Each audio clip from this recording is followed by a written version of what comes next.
All right, back in the garage. So today I want to go over putting on a fuel regulator on my Trans Am. I've had this fuel regulator going on probably 3 years. 2017, I think I got it on a Black Friday sale.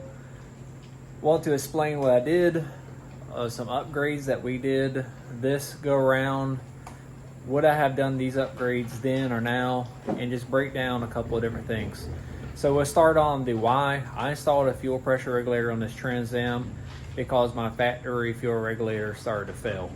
And how we knew it started to fail was I had nitrous on the car and I was trying to make some pulls and my nitrous wasn't staying activated. Well, luckily I had the AFR wired up to the nitrous, where if the air to fuel ratio would not stay within a certain parameter, nitrous would cut off.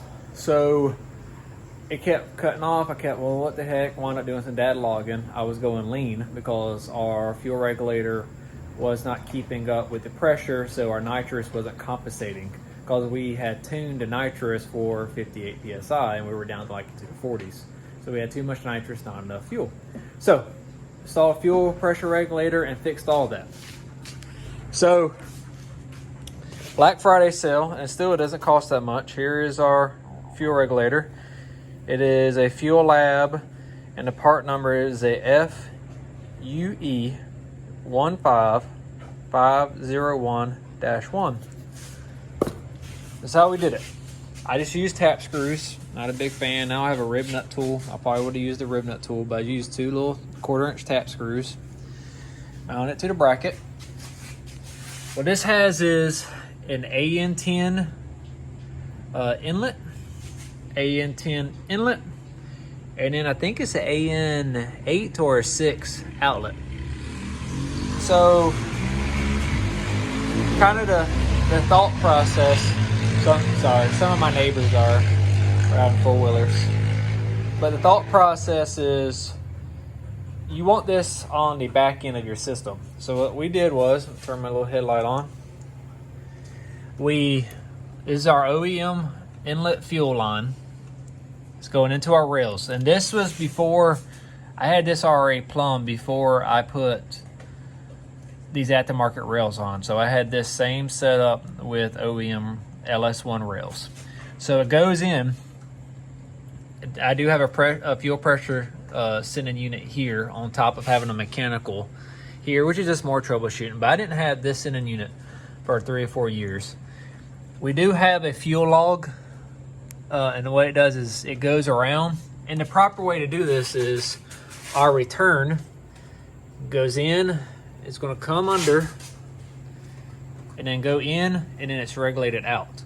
So what's happening is we're getting probably like 70 psi because it's a 255 pump, like going in, but it's going through the whole channel and it's being regulated at the tail end.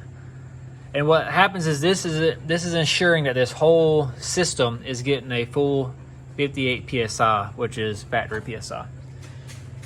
So that's how we got it. Now, where did this go? Because this makes sense to a lot of people. Oh, and prior to me going with aftermarket logs, I used the Schrader valve that was right here.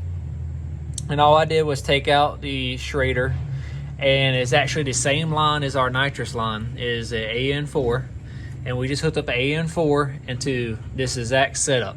Before, like a month ago, this was all AN4 return.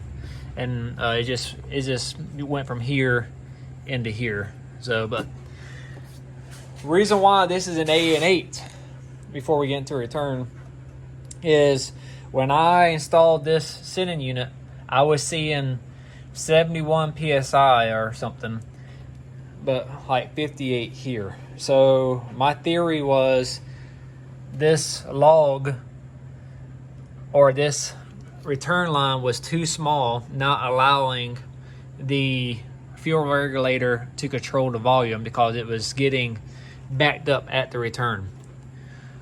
Like I said, I did all this before I had this transducer, so I would have never knew before. If I had factory style logs again, I wouldn't have changed a thing. But with this style log that I know is going all the way around, I do AN8. So AN4 was a little bit small. We're going to go with that. Now we got AN8. We're efficient. Return. What we did on return was we ran this line back. Your fuel regulator. Oh, let me see if I can get in the car. We are on jack stands. Let's see what I did. I forgot about this part when I started this video, so bear with me. Oh, it is right here. Sorry for the fingers. So here's our fuel filter. Well, what happens from the factory is fuel filter, inlet, outlet, and then here's your factory return. What it did was it did a return all the way back here, and it would send fuel up to here. What we did was we installed our block off there, and now our return is being controlled at the front of the car. And this is that line still running back, and all we did was wired it up. See if you can see it. There should be a fitting. Yeah, you can see the tip of it right there. And all we did was plumb this wire, our return, into the factory return. We did have to take the fuel pressure regulator out of the tank, but all I did was just unclip it, did this plumbing, ran us a hose, installed a fuel regulator, and that's it. So is it a little bit of work? Absolutely. I ain't gonna BS you on that, but I have solid 58 PSI now. No more worrying about a fuel pressure regulator or any of that mess failing on me. And that nitrous, I mean, it could have been bad if I wouldn't have had that parameter, because we've been running lean. It could have burnt up a piston. So that's the breakdown. I hope that kind of makes sense for somebody who's unknowing of this. I did find all this on LS1 Tech on how to do this. It ain't nothing but I think like an AN6, and it uses a factory style fitting, or like that push lock fitting. As you can see, push lock converted to an AN6, and then it's just one long hose. This is the P, is it called P? It's that special type hose that don't break down. It was kind of expensive in the pain, but it works.